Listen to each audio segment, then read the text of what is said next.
My dad works in B2B marketing. He came by my school for career day and said he was a big ROAS man. Then he told everyone how much he loved calculating his return on ad spend. My friends still laugh at me to this day.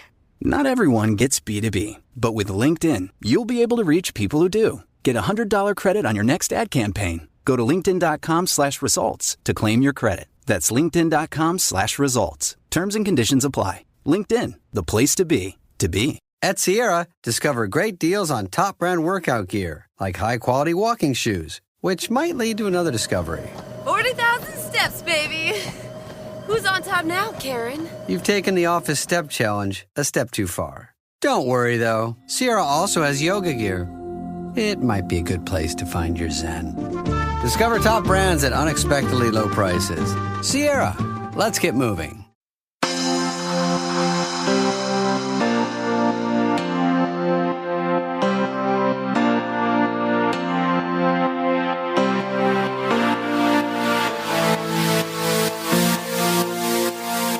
Hi, everybody, and welcome to Outward, Slate's LGBTQ podcast. I'm Bryan Louder, an editor at Slate. I am sick today, so please forgive the stuffy nose and scratchy voice. But what's getting me through is being here together with both of my lovely co-hosts, Christina and Jules. Friends, hi, how are you both holding up? Hello. Holding. Oh, I hope that's not too on topic for today's episode. I'm not, as listeners will find out. I'm not holding that way. I am holding it together. It was so good to see you both, hear your voices. Yeah, you too. It's been so long. I'm actually getting a little sick too, which I really, so much gratitude for our producer, Palace, who's going to have to go through all this audio of us like sniffling into our microphones, just the grossest noises that we're going to be producing for the next hour. So I'm sorry in advance to Palace. And the vocal cords are a beautiful creation of evolution. They are very sensitive. Yes. Aww. They get a little bogged down in the mucus. Lovely visual. Lovely visual. Well, on that note, maybe I should get into what the topic is this week. We're going to take up something that I think is on a lot of queer people's minds right now, in one way or another. Living as we are under increasing state violence towards trans and queer people, emboldened hatred in American society broadly, and even with people once considered allies, like fucking Governor Gavin Newsom of California, throwing us under the bus in the name of political expedience. Everyone is asking, how should queers defend ourselves? And should that defense potentially involve guns? This weighty question was crystallized in two recent pieces that we'll discuss today. The first was a profile of newly converted trans and queer gun owners in the Washington Post, headlined "The Trans Americans Turning to Guns for Protection." And then there was a rejoinder in Defector called "Don't Buy a Gun, Even If It Comes in Rainbow." You can pretty much guess the gist of these. The lefty folks profiled in the first one shied away from or even hated guns before, but now they're turning to them for protecting themselves and their communities, or at least they hope that's what's going to happen. The second piece makes the familiar points that having a gun in the house makes you more likely to die by one, and that proper gun ownership and training is far more onerous than people think. But it also argues that the idea that X minority group needs to arm itself is an industry-driven construct that only really benefits gun manufacturers, and that our freedom as queer and trans people is maybe not worth very much if it's premised on machines of death. So we're going to talk about all of that, or probably some of that today, dig into this mess of emotions around feeling very much under attack and wanting to know how to fight back. We're going to take a short break, but before we do that, listeners, I wanted to remind you that if you have any news stories or social media situations or questions or just anything about this really scary moment that we're living through that you would like to hear us cover, please contact us at outwardpodcast@slate.com. We want to know what's concerning you and what you need to know more about as we navigate the coming months and years. So again, you can always reach us at outwardpodcast@slate.com. And remember, to see all of Slate's coverage of this unfolding situation, go to slate.com/outward. All right, we'll be back after a short break. Stay with us.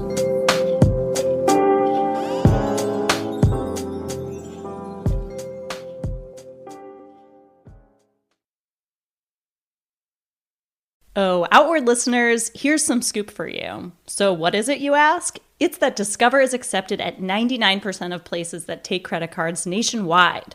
Now, before anyone goes suggesting this is just rumor, know that there's actual proof this kettle of tea is not only piping hot, but 100% true. So yeah, sometimes it pays to be a little nosy, but it always pays to discover. Based on the February 2024 Nielsen report. Learn more at discover.com/creditcard. Ever go on a date so bad you need an everything shower? Luckily for you, Billy makes products for that. A loofah full of nourishing body wash can scrub off the cringe from that extremely awkward hug. A full body shave with Billy's award-winning razor will remind you what going smoothly actually feels like. And hydrating body lotion can delete dryness faster than you can delete the dating apps. You've got your reasons. Billy's got your routine. Shop in-store and at mybilly.com. Ready for your next adventure? KLM Royal Dutch Airlines brings you Real Deal Days. Your chance to uncover real adventures and create real memories. Taste the real Amsterdam, explore the real Barcelona, and discover the real Johannesburg, along with many more destinations around the world. Secure your real deal today and seize the moment with KLM Royal Dutch Airlines. Restrictions apply. See terms and conditions at klm.com.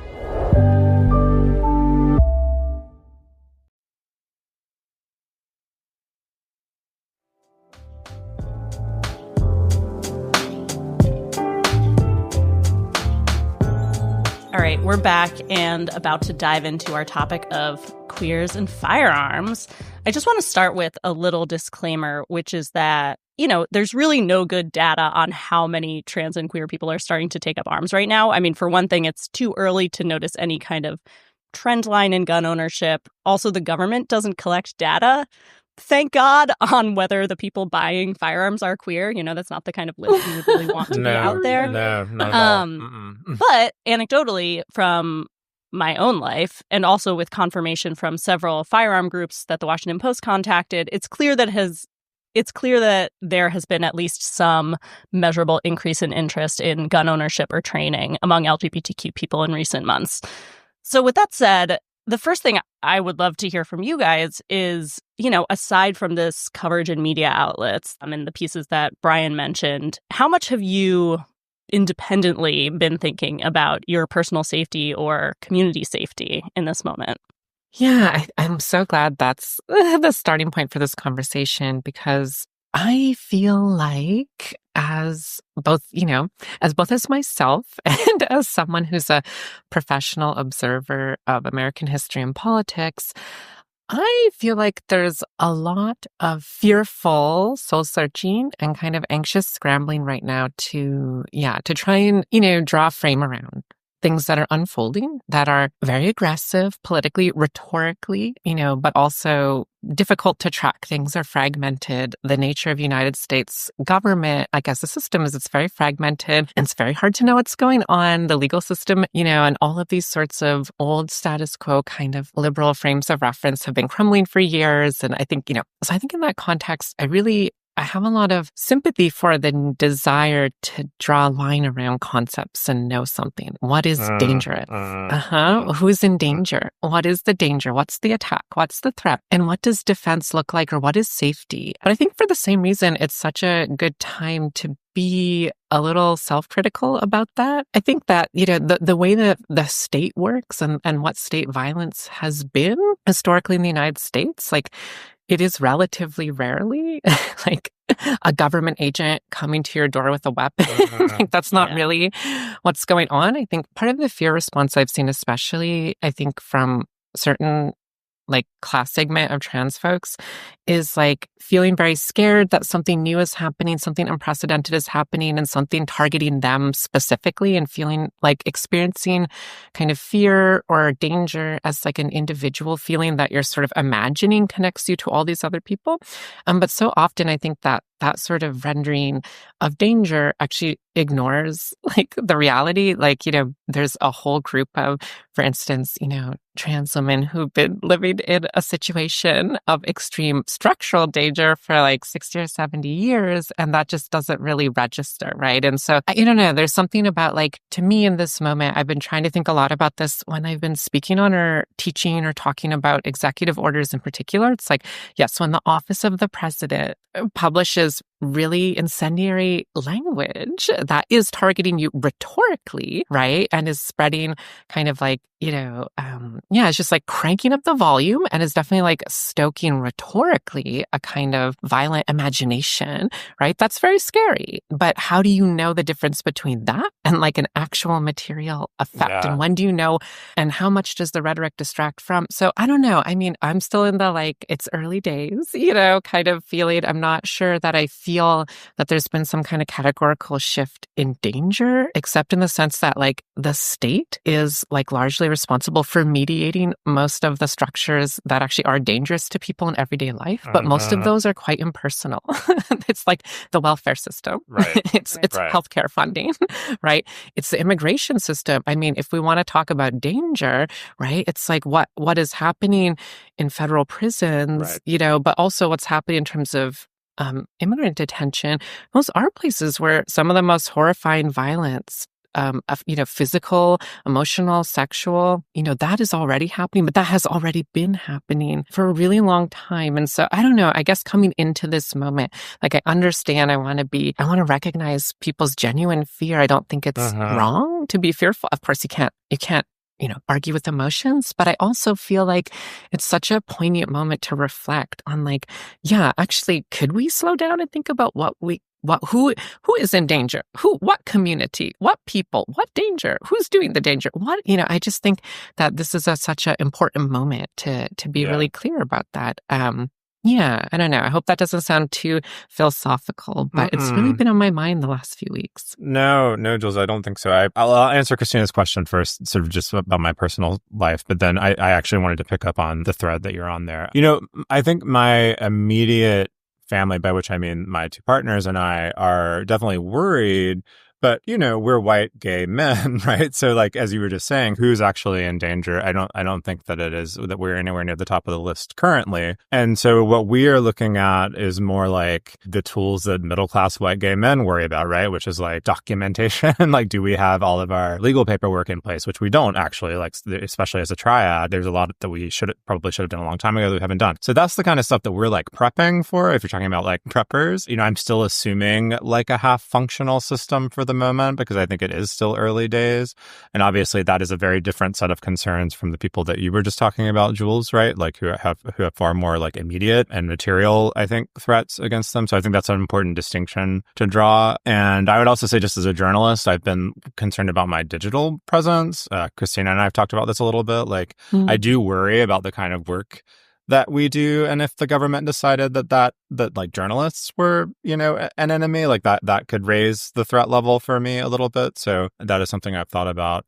But what you were saying, Jules, kind of reminded me of this question that I had written down, which was like, and it was in response to the Washington Post story, which is like, what exactly is the fantasy here, right? And I don't use that word like derogatorily to these people, right? Like fear is fear, and like I would not actually say to any of the people profiled who had gotten guns that they shouldn't do that, right? I don't think that's my place, but I do wonder, what are we like? There's almost two fantasies. It's like, what do you think is going to happen, right? Is it like the American SS is going to come to your door, right, and take you away? Could happen, I guess. As you say, that's not really been the history here for the most part. Not for everybody, but for the most part, we certainly could go that way.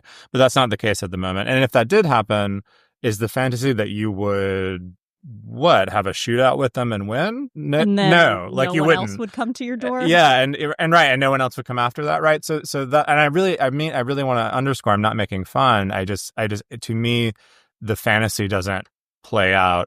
And then someone in that article, one of the main people, had this line of saying that the only equalizer we have really is guns. It's like, we're a small group of people, we don't have the numbers they do, but the only equalizer we have is guns. And I think that's a fantasy too, right? It's like, if all queer people were armed, we're still way smaller than like the National Guard. So what are we? Is that an equalizer? And in what way is it? So I guess I would just put the idea of like fantasy on the table for discussion, because that is what I think is interesting about this. That's definitely what I've been tossing around in my own head a lot, because I do have a gun. Our devoted listeners might remember this. I bought it for a story that I was assigned in 2019 that was supposed to be about like person who doesn't think guns should exist gets a gun to try to understand gun culture. Like a Silly little bit lib, of a Christina half-baked Catabricci. frame. Yeah, exactly. The slate gun, woke we lib, call it. arms up. Yeah.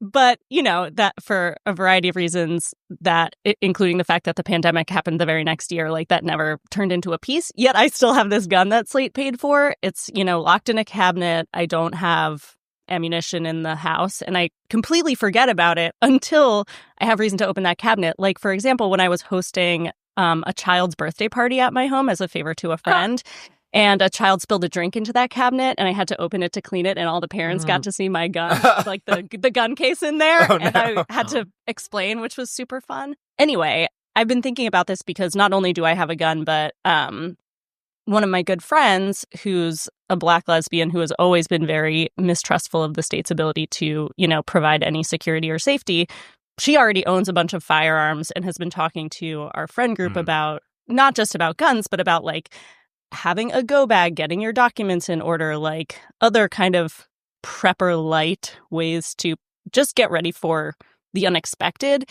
And I think that's sort of the biggest way that I can kind of empathize with people's desire to learn about firearms is I think the fantasy is unformed for a lot of people. It's like your brain can spin out a million different possible scenarios for how this could go because so much of what is happening is unprecedented, that the degree of targeting of trans people, for instance, is just historically unprecedented in this country, or even maybe globally, in addition to the ways that the government is behaving in defiance of the law. And so I think there's just a lot of like, well, we don't know what's going to happen. Like, it could be a real apocalyptic scenario. I think there's also an impulse among some people that's similar to the way conservative white men responded to Obama's election, where it was like, he's going to take our guns, so let's get them now. I think some queers and especially trans people are like, well, the government, like the executive order on the military ban, for instance, is basically arguing that being trans is a mental illness. Trans people are untrustworthy.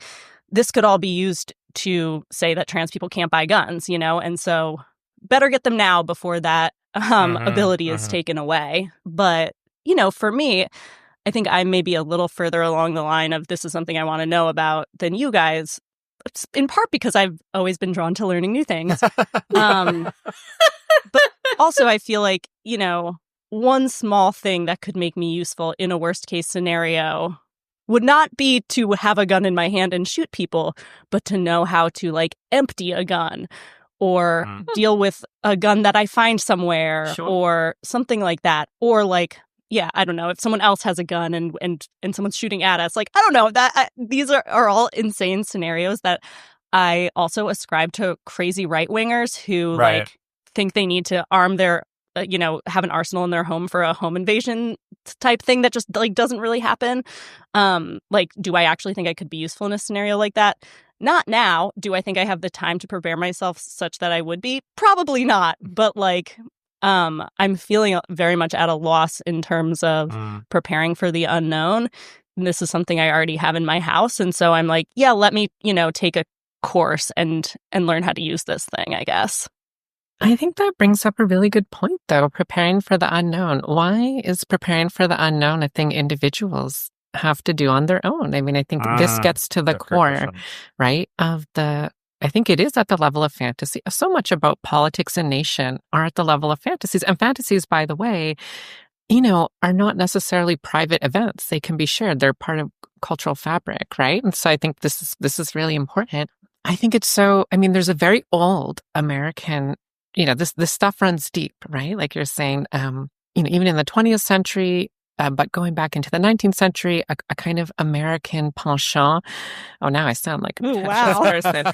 Canadian. An American streak. Penchant? A penchant.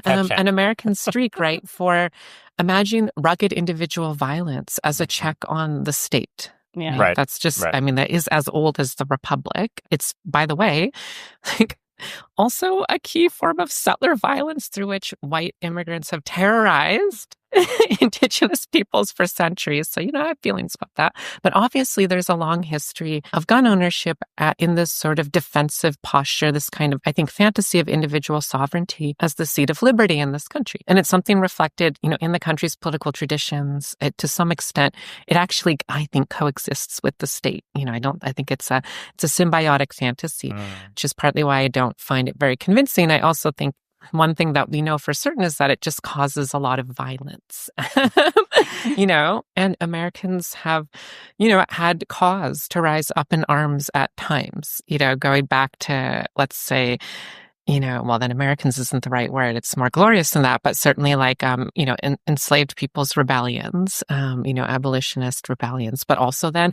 the history of white supremacist riots, in backlash against Reconstruction. I mean, there's a whole long history here. But I think what's bearing down on us more presently, right, is the way that so many things, in the last 50 or 60 years, but really intensely, I think, in the 21st century, have all been privatized. I mean, I always use the example of the pandemic when I'm, talking about this in front of big audiences, like, hey, viruses are a collective problem, right? They circulate, between mammals. I mean, look at the avian flu situation going on with animals right now. Look at me and Bryan right now. Maybe you got your little colds. But everyone is supposed to be on their own, right? You're supposed to imagine that your immune system is this personal fortress, and people have been left on their own to deal with something that is so completely collective and social. And the government has the state has very deliberately abandoned people to the private market and to their own families. So I understand why in that context, it feels like right now, especially if, the party in power is taking an aggressive stance against a group you belong to, it feels like it's up to you. Anytime there are natural disasters, we see in real time what happens because of wealth inequality, lack of public infrastructure, and so on, right? Being on your own does not work. The fantasy of having the gun is like, what are you doing with it? When I'm not convinced there's a scenario coming where it's needed. And if there is one that's coming where it's needed, I'm like, I don't think just you owning a gun is you're not going to be able to escape this. If there is armed, like widespread violence breaking out all over the United States, like, I'm sorry, I'm not going to be worried that I don't own a gun because I'm like, we're all so fucked at this point, right? Like, Even like an armed queer militia wouldn't be able to do something under those circumstances. The turning toward individualism is what I think is really the most interesting part of this, because I was thinking about, as a comparison, after the Pulse massacre in 2016, there was that group that formed Gays Against Guns. And I feel like, in a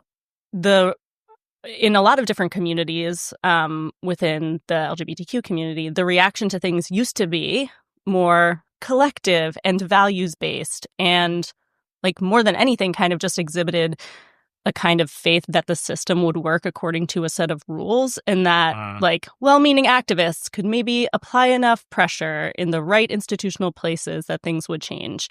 And now we're seeing people kind of abandon, I think, a lot of those principles, and people who may have formerly ridiculed the right-wing argument, which isn't true, that communities with more guns are safer because of the deterrence aspect, or that the only thing that can stop a good guy with a gun is a bad guy with a gun. I think we're seeing people turn toward implements of perceived personal protection rather than political action. The country has changed a lot in the past decade, as has the way that LGBTQ people perceive their own political power, which in 2016, I think most, like, I'll say gay people, LGBT people, felt like they had quite a bit of political power. Obama was president. The Supreme Court was a lot more reasonable. Most politicians still kind of played by the rules. Things felt more or less stable democracy-wise. And also, crucially, if you were like a cis white person, to your point, Jules, you maybe still felt like, beyond the odd mass shooting here and there, law enforcement would protect you or like act in your interest if you were the victim of a hate crime. And now I feel like for a lot of people, that calculus is changing. And there's not the same kind of faith that activism can solve this problem in any way. And so it's more of like what can I do to make me feel safe and protect me and mine? And it's kind of like the interpersonal hate crime thing that I think some people are preparing themselves for. Like if I'm carrying a gun, maybe I'll be able to protect myself from not, like you said, Bryan, American SS showing up at my door, but like day-to-day interpersonal harassment and violence. Right. But yeah, again, it rests on this fallacy that I think a lot of the people currently turning to guns like don't actually believe, but at a loss, a perceived, loss of other options. And yeah, maybe also a lack of strong networks to offer a feeling of like community safety and care. That's where they're going. Yeah, no, that just brought into mind this. I thought one of the threads in that Washington Post piece that was pretty astute was that in the United States we associate security with firearms. This is a sociology professor from Wake Forest who was sort of talking about this, and the frame was that trans people are just now these trans people are taking part in a age-old American tradition. But what you were just saying, Christina, reminded me of that, because it's like, okay, right, the systems, I was in one of those Gays Against Guns die-ins like in 2016. Like I remember all of that.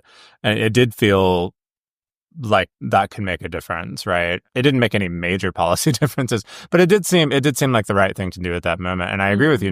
This moment feels completely different, and it makes sense to me that people in a nation where we associate security with firearms, that would be the next place that people might reach when those larger mechanisms or levers seem to not be as effective as maybe they once were. This feels really key to me, though, too, is like so much right now is so projective. Yeah. Like everyone is assuming they understand the trajectory of where events are unfolding. Totally. And I don't know, it's not fun to say that you don't, but I actually find it very reassuring. I don't want to know in advance, right? I'm not conceding politics in advance. But I think it's very difficult to estimate what the state is, especially in the United States. There are 51 different, 52 if you count the federal and then all, right? It's like many different forms of administration, never mind your county and police forces being local, right?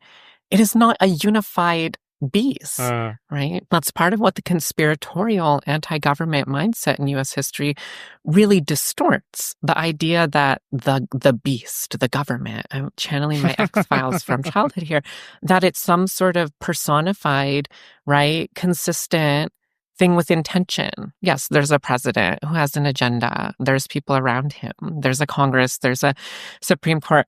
Obviously, the relationship between those things is currently in flux in a way that is, pretty alarming.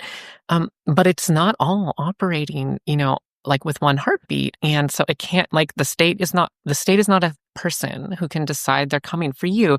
And I think a lot of what I'm noticing right now is people scramble to try to make sense of like what actually is the state, what's going on, what is the field of politics and how does it affect me, is that the idea of danger and violence moves from a political analysis to being conflated with interpersonal violence. And I think a lot of that has to do with how people in a large democracy that's very polarized, where people also have a very hard time thinking outside of their own class stratum, very hard to imagine who are people who voted differently than me, right? And there's been, I think, so much inflation in the idea that like everyone who voted for a Republican hates trans people, hates gay people. Right?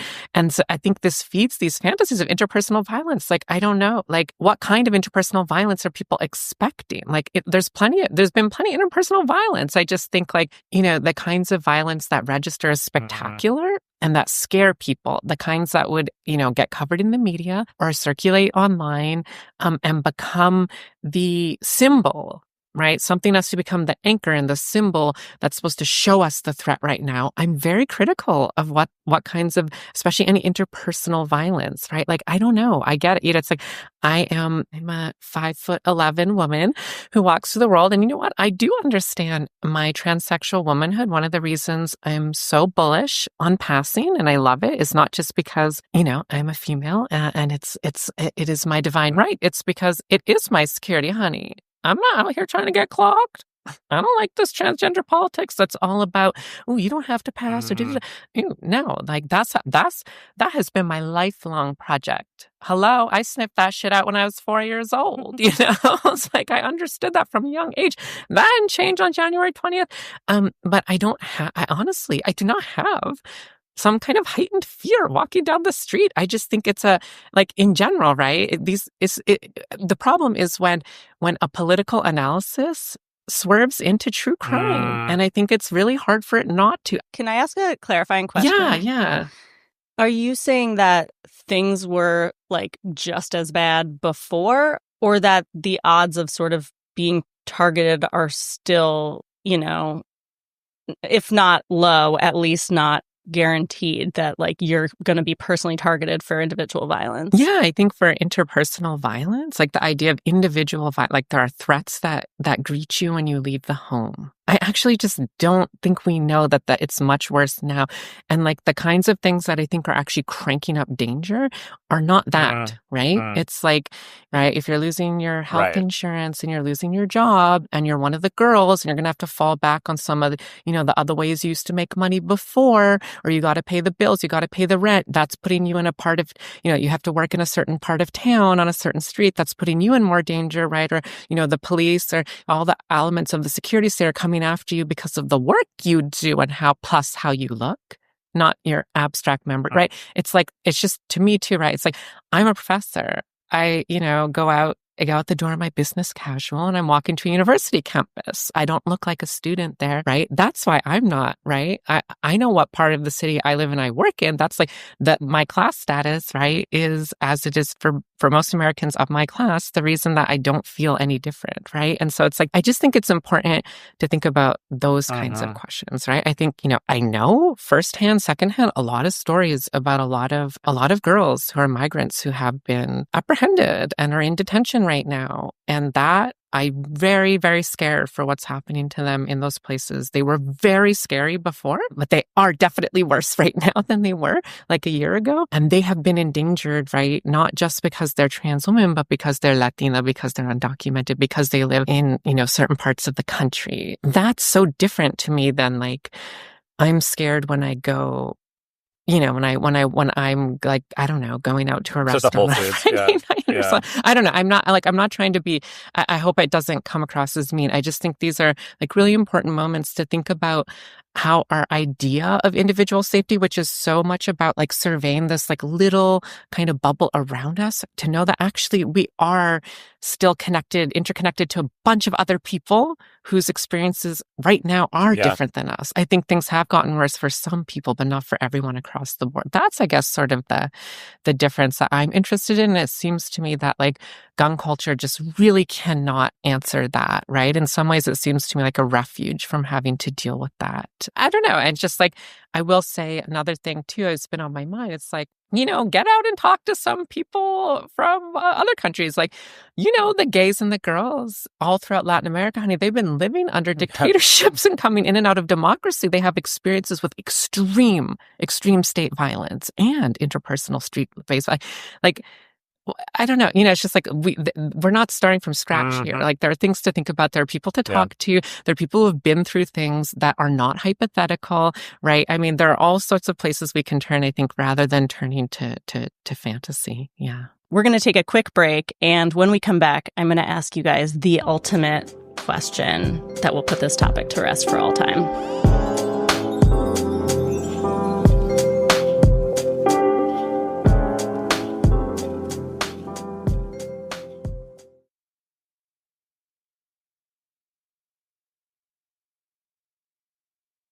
When you check out at the pharmacy, you see the journey from idea to medicine, thanks to our intellectual property system, or IP for short. IP safeguards inventions, like a new way to prevent seizures or lower cholesterol. And IP supports competition from other brands, then lower-cost generics, which are 90% of prescriptions filled in the U.S. Innovation, competition, lower costs, thanks to IP. Learn more at phrma.org/IP works wonders. Your data is like gold to hackers. They're selling your passwords, bank details, and private messages. McAfee helps stop them. Secure VPN keeps your online activity private. AI-powered text scam detector spots phishing attempts instantly. And with award-winning antivirus, you get top-tier hacker protection. Plus, you'll get up to $2 million in identity theft coverage, all for just $39.99 for your first year. Visit McAfee.com. Cancel anytime. Terms apply.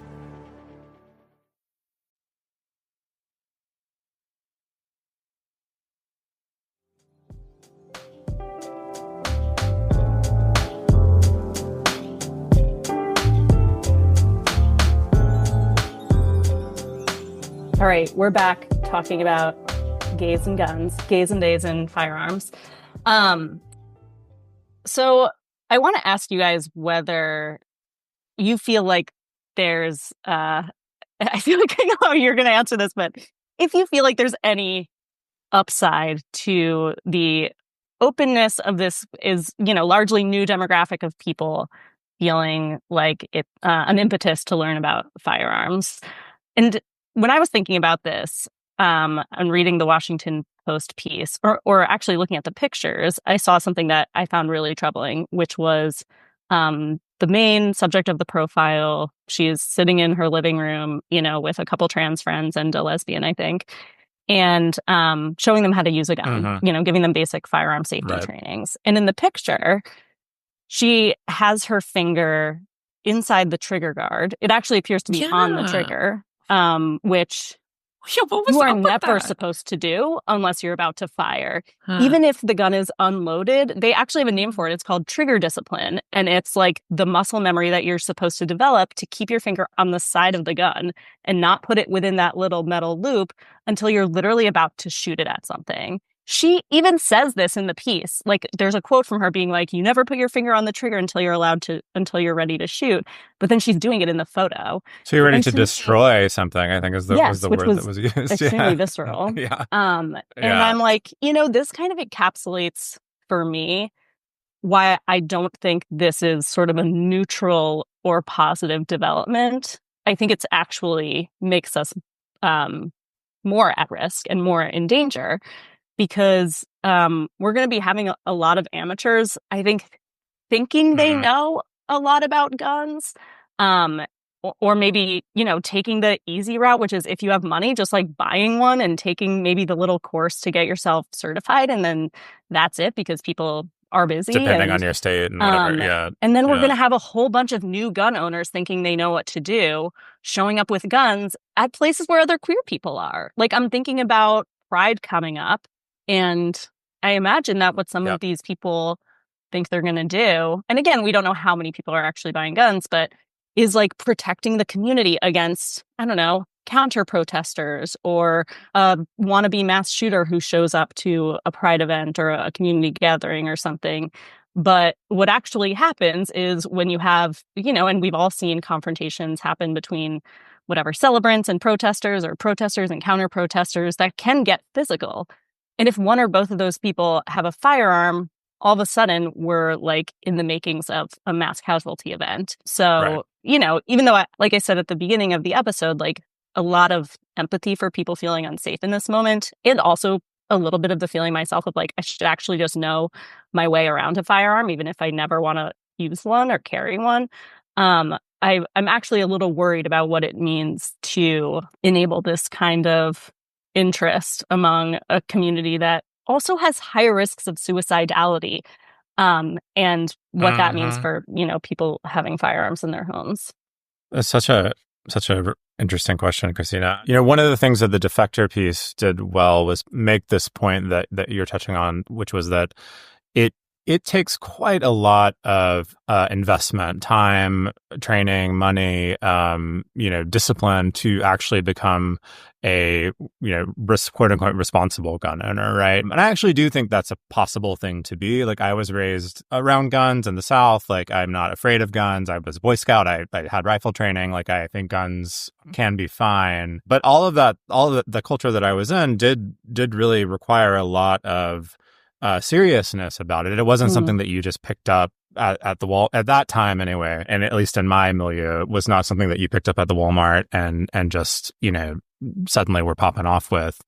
It was something that, had seriousness and sort of respect around it, I guess I would say.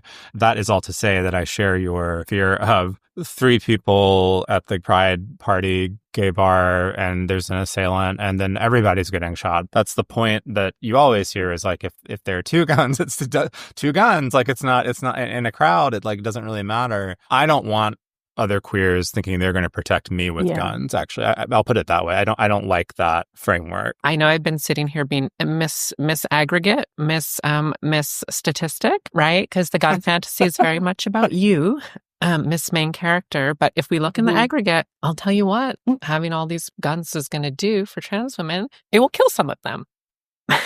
You know? Like, I'm sorry, you know, I just absolutely, as a woman who has been around the block, darling, if you're going to go to own a gun, honey, you better be damn sure you're never going to feel suicidal again in your life. And considering what is actually on the table politically in terms of detransition, right, which is actually what attacking transgender healthcare is about, is forced detransition. I don't think it's actually possible to accomplish, by the way. I think you can still, you keep it going. But, you know, one of the things that gets one of the lines, like slogans that gets mentioned, I think in the Washington Post piece is a slogan I'm partial to, death before detransition, of course. Honey, no. You think you're going to try and make me a man? No, honey, it's not going to happen. But I guess, you know, the version of death that they don't talk about when they talk about that slogan is, as if things get a lot worse, if you lose your job, if you lose your access to your healthcare, if you're losing your housing, right? If you don't have family to fall back on and you own a gun, I don't like that. I don't like that equation, right? And so that's, you know, kind of bottom line for me. I think in the end, it's really hard to avoid the idea that having more guns won't create more violence. And I think when it comes to trans women in particular, that really concerns me. So yeah, just kind of hard to get over that.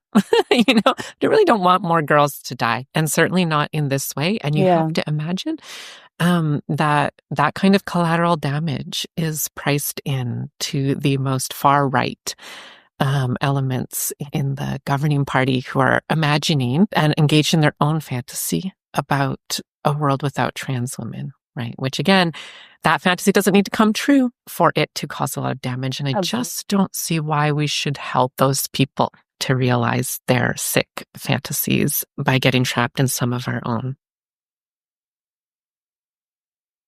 I think that's a great place to wrap up. If you want to read the pieces we talked about in this segment, we read Hallie Lieberman's piece in the Washington Post called "The Trans Americans Turning to Guns for Protection," and Lauren Thiessen's piece in Defector that was called "Don't Buy a Gun, Even If It Comes in Rainbow." Listeners, I'm hoping we'll hear from some of you on this topic because I think it's a really interesting one and fraught, and I'm sure a lot of you have some great opinions that you'd like to share with us or responses to our hot and lukewarm takes. You can reach us day or night at outwardpodcast@slate.com.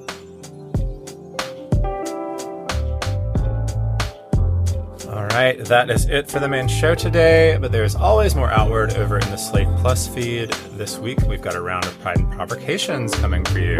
If you're not already a subscriber, remember that by joining Slate Plus, you'll get ad-free podcasts, extra segments on all of our shows, and you will never hit a paywall on the Slate site. You can subscribe now on Apple Podcasts by clicking Try Free at the top of the Outward show page, or visit slate.com/outwardplus to get access wherever you listen. As always, please send us feedback and topic ideas to outwardpodcast@slate.com. Our show is produced by Palace Shaw. If you like Outward, please subscribe in your podcast app, tell your friends about it, and give us those 5-star reviews so the show can keep climbing the charts and connect with more people. Until next time, bye, Christina. Bye, Bryan. See you, Jules. Bye, you too. Stay gay, everybody.